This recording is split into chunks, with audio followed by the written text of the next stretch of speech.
Hi, So, everyone. and I'm recording on my end too. So, All right, if cool. anyone else sees that.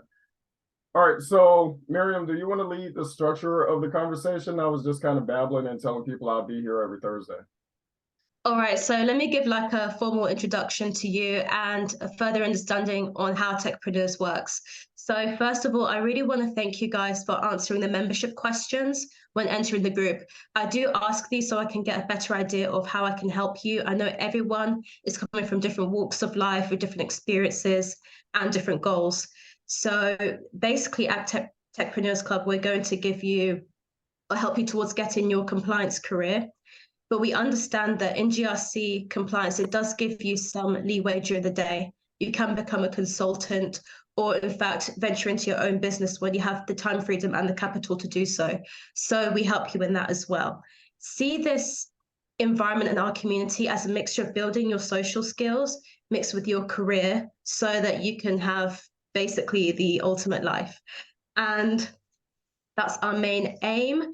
I've seen with most of the questions or issues that people have brought up within the membership answers is that they're confused on how to break into tech, or maybe some people know a bit about compliance but want to see how they can make that transition from one industry to this. And some of you guys have already done interviews and you're having issues on actually landing a job. So I'm here to let you know that we tackle all of that, so you don't need to worry. And I came across Marcus when I was on LinkedIn. I was looking for people who've made transitions to GRC to help give people a good guidance on what they should do. And I thought that his profile was great. I wanted to hear more about his story. He will explain to you his colorful career and hopefully inspire you and show you the many ways that you can get into this. So without further ado, I'd like to welcome Marcus Canty and just start off by asking what his journey was, what careers he used to have back in the day. So take it away. Awesome. So, thank you, Miriam. I do appreciate it again for allowing me to speak to the people that are on your platform. And for anybody that's interested in GRC, I'm here to help y'all out because we are a small community and we're a special community, right? So, Um, I came to compliance. I'm looking at one of my buddies right here, Ishmael Mergen. He knew me all the way from Atlanta, Georgia, when I was a golf caddy at East Lake Golf Club. So that was over 20 years ago, when I was in high school. And when I left high school, I went to the United States Military Academy at West Point, which is the equivalent to Sandhurst Academy over there in the UK, to go be an officer in the Army. But I decided I did not want to be in the military, especially after 9/11. So I got out of West Point, transferred to Georgia Tech to be an architect. And then my friends started dying in the war. So I enlisted in the Marine Corps. So it was a little backwards, but I already did a lot of stuff in that time in my early 20s. And so I joined the Marine Corps, where I was an air traffic controller for 6.5 years in support of Operation Enduring Freedom and Iraqi Freedom, from 2009 to 2015. So when I got out, I continued to contract overseas. And then I decided, well, I had an incident where I decided that I didn't want to do that anymore. So I switched over to renewable energy. And renewable energy is how I got into cybersecurity. So that was a roundabout way of getting there. I've been working for the past 23 years as an adult. So I would be a mid-level career transition for most people. So there are some people out there that are thinking about transitioning later in their career. And first of all, I would say that all of those experiences give you something. They give you a skill set. And what I found my common theme through all of that was that I like to keep people and organizations safe by using rules and regulations. So as an air traffic controller, I kept playing safe by making sure they adhere to certain rules and regulations. And I would tell them when to do certain actions. So in the GRC world, that would be the same as governance and compliance. You know what the rule is, compliance is do the rule, right? So it was the same thing in the wind industry, where I became heavily involved in EHS, which is environmental health and safety. So same thing, OSHA, we always say it was built on blood, or those rules were written in blood. So if someone tells you to do something a certain way, you should probably do it that way so you can stay alive. So here I am in GRC, and the correlation between that was while I was working for Nordex, there was there was a SolarWinds attack, and I'm pretty sure anyone that has been, researching cybersecurity has heard about SolarWinds by now. And it was an extremely large supply chain attack. SolarWinds is used for asset management across enterprises. So governments use it, the casinos use it, energy companies use it. And so it affected all of our operations. And then moving from there, we also got hit by the Conti ransomware attack, which put a damper on our operations right after COVID. So that's how I got into cybersecurity. Those are all the jobs that I had before now. All right, brilliant. So as you guys can tell, that is the lengthy career path that I was talking about. And I want to go into a bit more of the technicalities of GRC. Don't worry, guys, nothing too complicated. But I'd like to know, for so many people out there who are wondering what it takes to be an analyst, what kind of mindset do you think they should adopt, or types of soft skill sets that would make it easier for them to adapt to this kind of role if they're coming from a non-tech background? So that is a great question, because I don't come from a traditional tech background, and there was a lot of work I had to do in the past year. So the first thing, and I think we discussed this our last conversation, but mindset is a huge part of this conversion, right? Because before now, I was a wind turbine technician, and I don't have a picture up here, but I mean, I've always had my beard. I usually wear cowboy hats. I'm usually wearing boots. I'm an outdoor work with my hands type guy. If you need extra money, you work overtime, you work harder. So that's been my mode of working for my whole life. And switching to cybersecurity, I had to envision myself working in my office at home and getting paid to work a full-time job at home. I mean, it seemed like a completely abstract idea to me. So just to even think that I was capable of doing that, that I had the skill set, someone was going to choose me, there's a whole lot of doubt that just kind of goes into your head initially. And so I would say number one is just believe in yourself, right? I'm going to make that note for myself. But believe in yourself, because you're going to have to, as I've told y'all, my career transitions and everything, you're going to have to transition into something else. You're going to have to be something else. And so you're going to have to improve your communication skills, for one. I did notice that working as a wind turbine technician, while we're pretty smart guys and we communicate a lot to get things done, our level of communication is way different than corporate communication.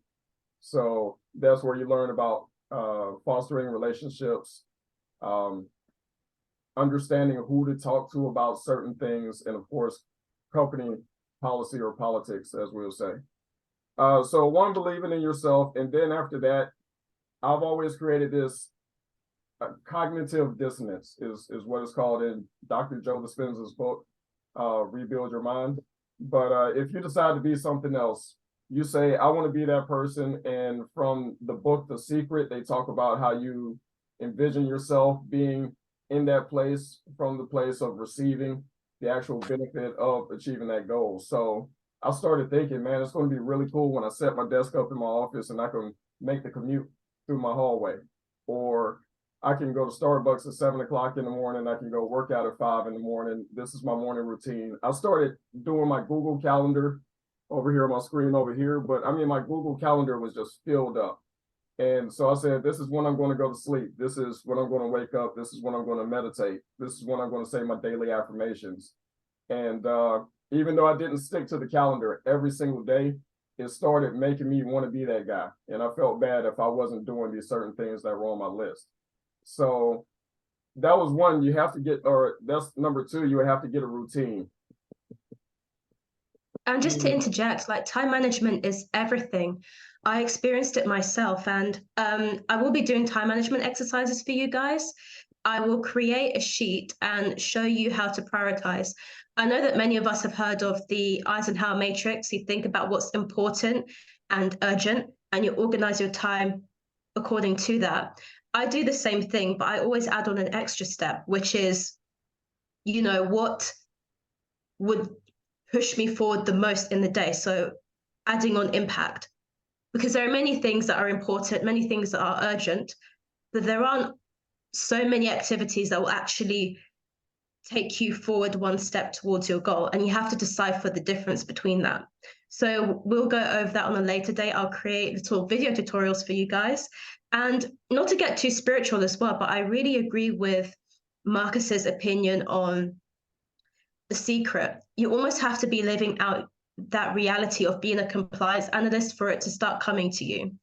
And I will add that and Psycho-Cybernetics, which is an audiobook you can listen to on YouTube. And it speaks a lot about identity and how you manifest certain situations depending on what you think about yourself. So tech is a big issue because there are so many people out there who think that tech is an identity, it's not a skill. The same way, I hate to break the bubble for most people, whether you're a musician, artist, mathematician, tech freak, whatever you are, it's a learned skill. People aren't just born like that. Even Michael Jackson had to learn how to dance, believe it or not. He wasn't born breakdancing. Yeah, right. And people forget this, and I need to like push it into your head because that will make and break your career if you believe that you're a tech person or not. So get rid of that idea and just be a chameleon and understand you can be anything you put your mind to. Absolutely. And I'm glad that you really touched on that, because some people may think it's hokey, especially when I brought up the secret. But I'm telling you, after 3-4 different career transitions and achievements in my life, it's real. It is to actually put that intention into the atmosphere and to lead yourself to want to complete those goals and to find out when you create a cognitive dissonance. I think I mentioned that, and I'm not sure everyone understands that, but that's when you're saying I'm a cybersecurity analyst, but right now I don't know anything about cybersecurity. So when you start thinking about I'm a cybersecurity analyst, look up stuff. So I put a lot of resources. For example, Try Hack Me, Hack the Box, Black Hills Cybersecurity Academy. They offer pay what you can cybersecurity training, anti-siphoning training. You just have to start getting active and talking to people, getting on LinkedIn, networking. If you see anybody celebrating any kind of achievement, follow them, like them, see what they're doing. I was telling someone about a guy named Ifayani, and I have a hard time pronouncing his name, but he's from the Turks and Caicos. We were both track athletes, and we both started on our cloud career journey at the same time, because initially I wasn't thinking GRC. I was thinking I wanted to be a cloud architect. And so he went to Level Up, and I went to Intellectual Point, which was sponsored by Vet Tech, which is one of our veteran education benefit programs here. So I just saw the amount of work that he put in. The first 2 months were Security Plus and getting the AWS Associate Solutions Architect certificate. So that was 8 weeks of hardcore studying. That was about 20 hours a week throughout the weekend with cohorts and studying with people. Sec Plus was 4 weeks. ASA was 4 weeks. And from there, the boot camp was saying, okay, you should be ready to get a job now. And so this is going to be my third point that's going to tie it all in, and it's going to come back, is you have to know yourself. And this is something we said in the Marine Corps, is know yourself and seek self-improvement. That is an NCO principle. And so know yourself, seek self-improvement. The Army calls it 360-degree reviews, but you have to be able to look in the mirror and make some real decisions. If you know you're lazy, if you know you don't wake up at the time you're supposed to, if you know you don't stick to your schedule, if you know you're not going to do something unless somebody pushes you, you have to understand what those risks are to yourself and mitigate those risks. So if you have a support system around you, if you have friends that care for you, family members, if you need to set 5 dozen alarm clocks, whatever it takes, you need to figure out what's causing you to fail in that aspect of life and fix it. Exactly. And I'd even point out that having your back pushed against the wall won't change how you behave. People get confused and they think that they'll get their act together when things get serious, but it's never like that. It's never. Like, I don't want to get too political, but let's say you have people who are homeless. Of course, many people experience difficulties that made them homeless, but you've seen or met homeless people who are kind of chill about it. it's a dire situation to be living outside, but it's not something that bothers them. So you have to sit back and understand that being in a dire situation doesn't cause panic. It doesn't. It's a self-inflicted thing that you need to Yes. recognize. And when you understand it's self-inflicted, that means there's also nothing to fear. Because let's say you're afraid to DM someone on LinkedIn or Instagram who's in the space. Like there's nothing about it that's scary. It's just in your head. Right. So when you appreciate that, you can manipulate yourself and push yourself to do the right thing and stop relying on outside circumstances to almost bully you into making the right decisions. Absolutely. And you made some great points. I think that's why I picked up my album cover here, because I was listening to Waylon and Willie, right? Waylon Jones and Willie Nelson. But they have a song that's called A Couple More Years. Right. And he's just telling us, like, he's like, hey, it's not that I'm smarter than you, it's not that I'm wiser, it's just that I've been through more. I've had my back against the wall a few more times. I've had to test myself a few more times. That's literally happened about 4 times in my life, right? And so when you have that confidence that you know you can be what you need to be, you can accomplish things a lot easier. So when I think about when I was in my early 20s and I just did an internship with a lot of students that were in college, and it was just super interesting. I was 40 and all these people are 21 and 23, you know. But and they're saying, man, you're so confident in the way you move around and the way you talk to people. And I just had to tell them I've been me for 20 years, you know, so I'm used to talking to people. There's nobody that's more important than me in this room, and we all put our pants on the same way.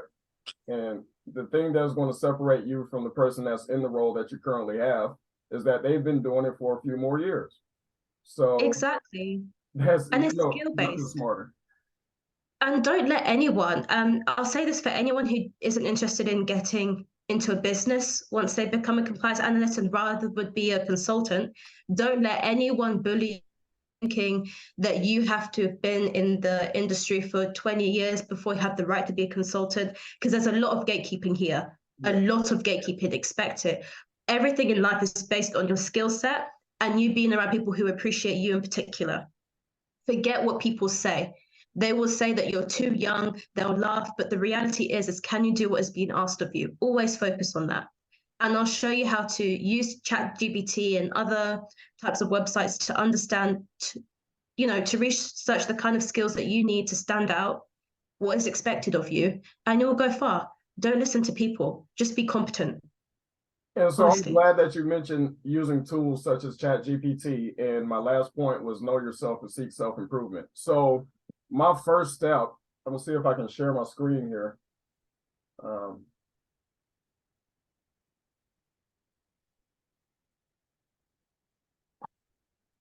My Should be first able step to. was going to this website, and I think it should be popping up here now. Yeah, it is. Okay, so if you can see my screen here, this is Teal HQ.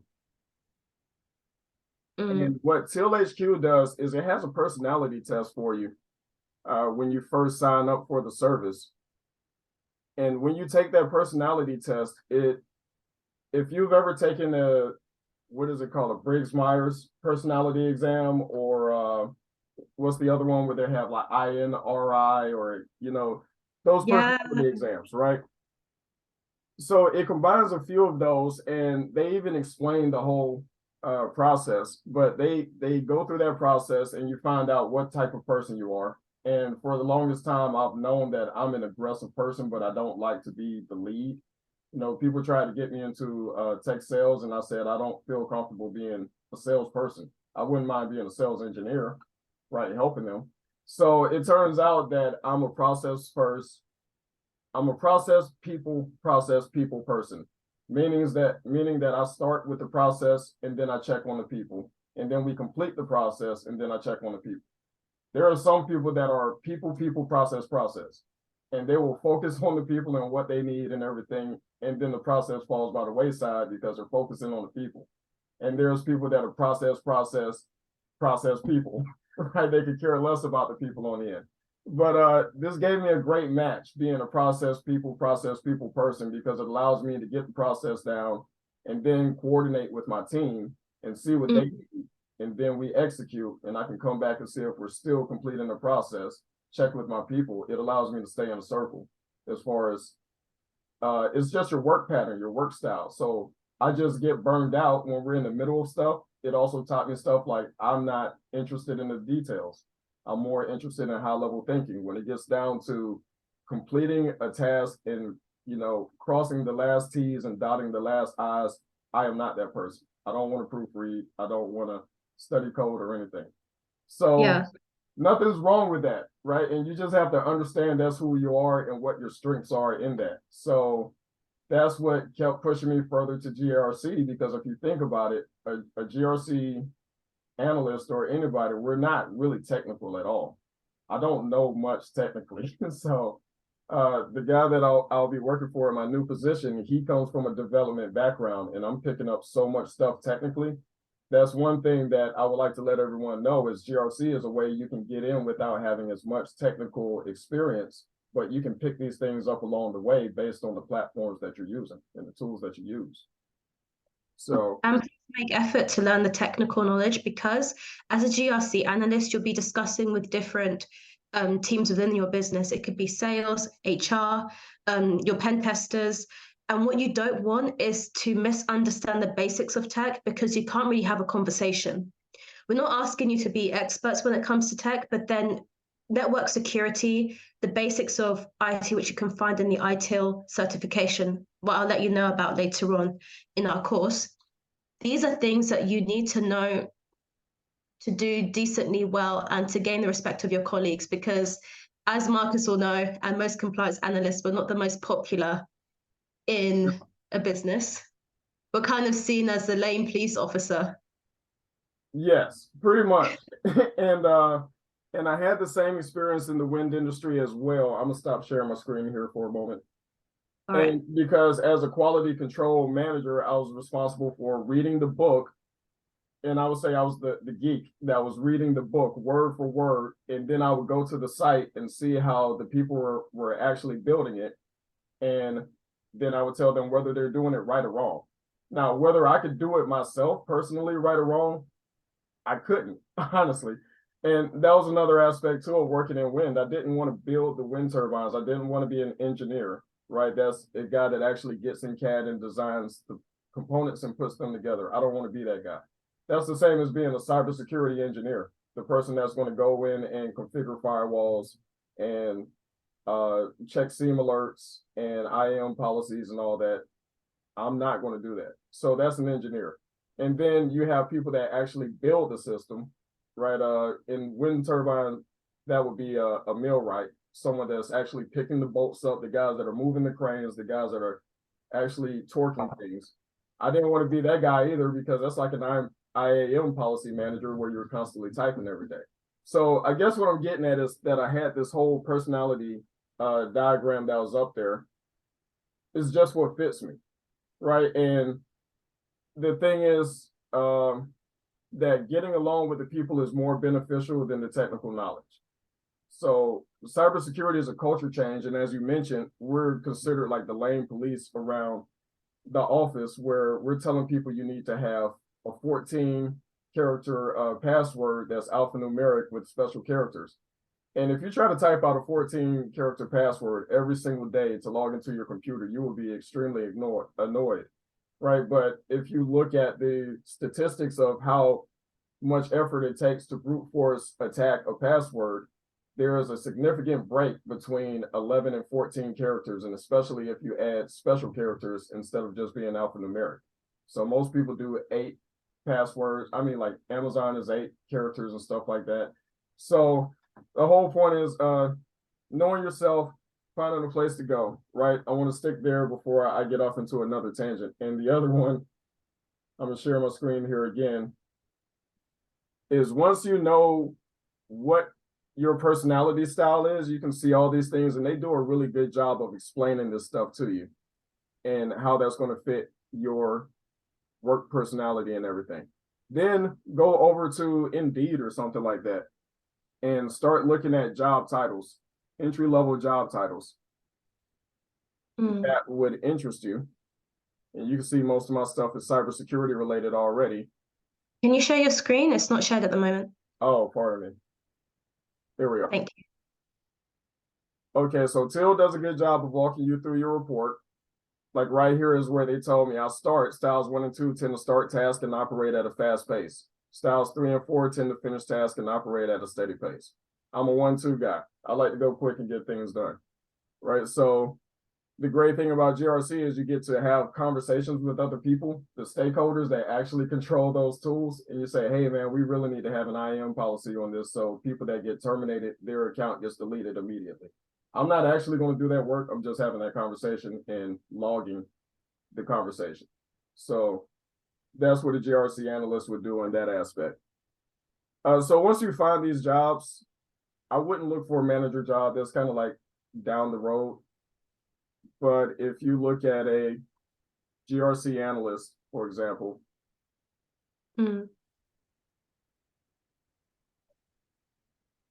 because everyone asks what certificates you should get. This is a cybersecurity analyst with cloud security engineer involved. So they probably want you to know a bit about AWS and Azure. Which you can get for free. We can post that on our resource page as well within our Facebook group. You can do free AWS, which is Amazon Web Services. There we go. Yes. And then Microsoft Azure. So you can start on them as long as you have the basic knowledge, especially at your stage, you can just go further. Absolutely. And what you all will see, you'll start seeing the same certificates. You'll see GCIH, you'll see GCIA, CISM. I'm running out of time, of course, because I have the free Zoom. But excuse me, if we look at something a little lower, and I'm saying just lower in tier, but you'll start seeing high trust, C-risk, CISM. Those are still actually pretty moderate certificates, right? Like I have my Security Plus back here. Most people usually start with the Security Plus, and that actually represents about 2 to 3 years of industry experience in IT. So that's one thing people need to wrap their minds around too, is you can't just get the certificate and expect to get a job. People expect you to have that knowledge base. So this next one here is CyberSeek. And I think this is the last time we're going to have time for it, but CyberSeek, at least here in the States, will allow you to see where the jobs are, right? So if you're looking in South Carolina, I live in South Carolina, it'll let you know that we have about, I think it's about 6,000 jobs are open here, 6,957. And if you go over to, they have all sorts of statistics down here that would tell you the largest area these people work in, operations, oversee and govern. There's 3,000 jobs in oversee and govern. That's GRC right there. So, and you'll see your smallest area is analyze or analyst, right? So you probably want to go for GRC positions. You probably want to go for operations and maintenance. That's a SOC operator. And then securely provision, that's IAM policy management and stuff like that. So you were looking at being a cybersecurity engineer. Over here, they'll tell you that 4,600 jobs are asking for a Security Plus. They'll tell you that 1,200 are looking for the CISSP. That's an elevated certificate. I wouldn't go for that. The CISA is probably the next step up for a certified information security auditor, right? So if you use this site, cyberseek.org, it allows you to create this career pathway. And when you look at your feeder role over here, you can start from IT support or help desk, security intel, which I worked as an analyst, right? So any of these cybersecurity specialists or analysts, and they'll show you what the next progression is to your mid-level career. So here's cybersecurity analyst right here as a mid-level career. 3 to 5 years of work. What I've learned in my career transitions is it takes you about 12 to 18 months to become proficient. It takes you about 36 months to become an SME, like a decent, person that somebody can leave you alone and know you're going to do good work. And after 5 to 7 years, you're an expert. That's happened in air traffic control and wind turbine technology. And I know it's true this way as well. So we That's great. underestimate what we can do in 10 years and overestimate what we can do in a year. Yes, and seeing as we're running out of time as well, and we can split our discussions into different videos as the weeks go on, I want to hone in on the importance of consistency whenever you do your work. I know that I'm very grateful that Marcus has shared resources that are for job seekers in America. I know some people on this live and people in the group are from South Africa, UK, Ghana, all around the world, and I will share global sites that you can look on as well. And just to recap what we've discussed today, we've looked a lot about the mindset that we should have going into GRC, time management, which I will provide resources for you guys that will be personal to me. I might have to do like a day in my life on how I manage my time, especially when unexpected things come up. We've looked at personality tests, which are great, because even within GRC, you guys need to remember that there are different sections according to how the vendor risk management process goes. This is in the course. You'll learn to understand it later. But for instance, Marcus talked about IAM, which is identity access management, which would be different from you doing a specific risk management role, which is also different from monitoring and remediation, which is when you would find a solution for the company's risks and write it in the executive report. So these are different processes that we'll go over in later videos, but just to help you understand that there are various roles that you can take. So when you do your personality test, try to link it up to those specific positions because they will be slightly different. And yes, he's also shown you how to find job opportunities. And I'm hoping that next time I want to dig deeper into the advice he would give himself if he had to start all over again. And also looking more into the technicalities of the company, like how it's set up, because I know a lot of you will be wondering, as you see CISOs, do you have to talk to them only and report to them? A CISO is a Chief Information Security Officer. Who else do you work with on your security team? If you've made or if you're involved in a breach in your company, how do you report it compared to someone who's outside of the security team? Now, it's just good for you to get a feel of how organizations work because sometimes as a newbie, you can enter an environment and people will finesse you and trick you and push blame onto you when you don't deserve it. So we're going to teach you those finesse skills so you know when something is or is not your fault. Absolutely. And GRC is definitely a field of thinking over many times, have plenty of meetings before we actually take any action. And you're definitely careful about the conversations that you have within your internal audit team, as well as internally, as well as what you expose to, external stakeholders. So I'm looking forward to sharing a lot more. I wish I had more time here. I will have it for an hour next week. I'll have the pro on, and hopefully we'll have Facebook Live squared away so we can host it over there. But if y'all have any questions, please feel free to drop them in the chat. I'm pretty busy throughout the day, right? So I will get to them as I can, and I might group some answers together. But yeah, please just shoot anything out. And the last thing I would say is just look at job descriptions and really pay attention to job descriptions. Don't worry about money right now. Look at what the job is going to do and what they're asking you to do. Read it line by line. Identify the tools that you would have to use and the skill sets that you would need to use those tools. And then you can use different resources, as I mentioned, Try Hack Me, Hack the Box. Josh Madiker on YouTube is a great resource for cybersecurity. If you start watching him, he will give you a lot of information. And he also has a matrix that shows you how to prepare yourself in your job hunt.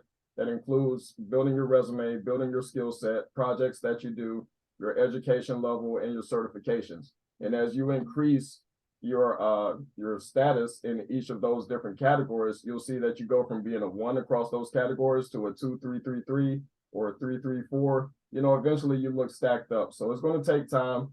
Just stay consistent with everything and just get really involved and believe that you are a cybersecurity specialist right now. Because in a year, you will be. I promise you, if you do the work. Fantastic. Yes, please do the work, focus, do your own research. And on that note, I want to thank you, Marcus, for coming today.